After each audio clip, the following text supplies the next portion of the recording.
Hello, my dear common friends. శాంతం,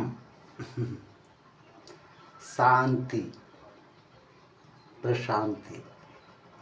మనం ఈ మూడు పదాల కోసమని మనం ఇప్పుడు మాట్లాడుకుంటున్నామండి. మనం సంఘర్షాలు చేస్తున్నాం, సంవాదాలు ఆడుతున్నాం, అంతరంగ మాటలు మన మనసుతో మాట్లాడలేకపోతున్నాం. అది ఆ శాంతి, శాంతం, ప్రశాంతంలోనే ఆ బ్రహ్మం, విష్ణు, శంకరుడు దాగి ఉన్నారండి. ఎస్, అది ఎలా ఆ చమత్కారమైన మాటలు మన తెలుగు పదాల్లో చూస్తే చూడండి.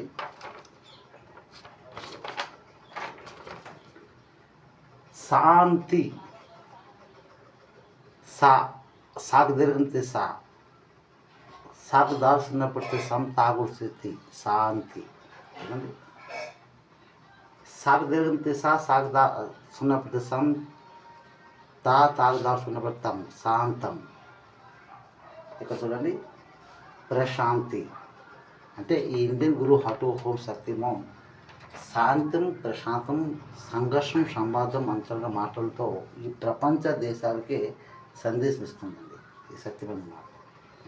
ఈ శాంతిలోటినే ఆ బ్రహ్మం, విష్ణు, శంకరులు దాగి ఉన్నారండి.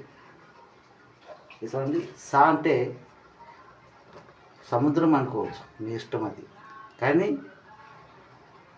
యంత్రం మాటలు ఏంటంటే సా అంటే శరీరం, మన శరీరం. సాకు దాల్చుకున్నప్పటికీ తాగుడు స్థితి. అంటే త్రిమూర్తులు, అంటే అది బ్రహ్మం, విష్ణు, శంకరులు అన్నమాట. ఇక్కడ చూడండి, ఆ రెండు సున్నాలు కనబడుతుందండి. ఆ రెండు సున్నాలే రెండు కన్నులండి. మన కలియుగ భగవంతుడు ఓం జయ శ్రీ జగన్నాథుడు మహాప్రభుజీ రెండు కన్నులు అవి. అవి ఆమె కనులు అనుకోండి, మీ కన్నులు అనుకోండి, నా కన్నులు అనుకుంటాను. అది మన మనసు. అది తాగుడు స్థితి. అక్కడ మూడు సున్నాలు ఉన్నాయి చూడండి. అంటే అంటే త్రిమూర్తులు, అంటే శంకరుడి దగ్గర మూడో నేత్రం ఉంటుంది కదండి. రెండు కన్నులు, మూడు నేత్రం, దివ్యదృష్టమైన నేత్రం అది. అతనికి అంతా తెలిసింది. శాంతి అంటే మన శరీరంలోనే ఆ బ్రహ్మ, విష్ణు, శంకరులు ఉన్నారు.